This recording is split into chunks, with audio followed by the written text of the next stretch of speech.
মস্কোর রুশ পররাষ্ট্র মন্ত্রণালয়ের কার্যালয় থেকে বৃহস্পতিবার একে একে বেরিয়ে যান ব্রিটেন, জার্মানি ও ফ্রান্সের রাষ্ট্রদূতরা।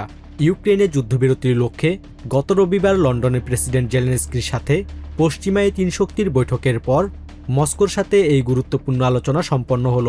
বৈঠক শেষে যৌথ বিবৃতির ইঙ্গিত দেন ফ্রেঞ্চ রাষ্ট্রদূত। We just had a good discussion and we will release the statement later today. এই কূটনৈতিক তৎপরতার মধ্যেই রাশিয়ার ব্যাংকিং খাতের ওপর ইউরোপিয়ান ইউনিয়নের নতুন নিষেধাজ্ঞার প্রস্তাবকে আমলে নেয়নি ক্রেমলিন। মস্কোর দাবি, পশ্চিমা নিষেধাজ্ঞা সত্ত্বেও রাশিয়ার ব্যাংকগুলো বিপুল মুনাফা করছে এবং সম্পূর্ণ স্থিতিশীল রয়েছে। আমাদের ব্যাংকগুলো দীর্ঘ সময় ধরে নিষেধাজ্ঞার মধ্যে রয়েছে। এটি ব্যাংকগুলোর বিপুল মুনাফা অর্জন, উন্নয়ন কিংবা তাদের পূর্ণ স্থিতিশীলতা বজায় রাখার ক্ষেত্রে কোনো বাধা তৈরি করতে পারেনি।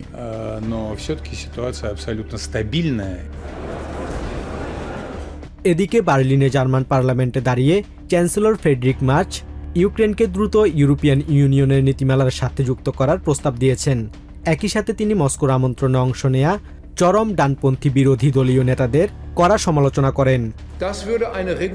আপনারা মস্কোয় গিয়ে শ্যাম্পেন পার্টিতে অংশ নিচ্ছেন আর এখানে মিলিয়ন মিলিয়ন মানুষের ভাগ্য নিয়ে হাসাহাসি করছেন। আমরা ইউক্রেনকে যত দ্রুত সম্ভব ইউরোপিয়ান ইউনিয়নের নীতিগত ক্ষেত্রগুলোর সাথে একীভূত করব। আমরা এই পথ একসাথেই পাড়ি দেব। অন্যদিকে রোমের পার্লামেন্টে ইটালির প্রধানমন্ত্রী জর্জিয়া মেলোনি রাশিয়ার সাথে আলোচনার জন্য ইউরোপের একক প্রতিনিধির দাবি তুলেছেন। In qualsiasi scenario di pace serio tra Ucraina e Russia, diverse condizioni dipendono dall'Europa.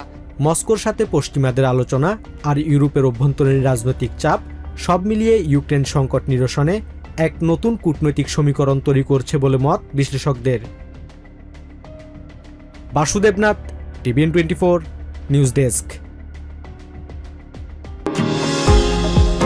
New York থেকে সম্প্রচারিত TVN24 টেলিভিশন বিশ্বজুড়ে বাঙালির কণ্ঠস্বর।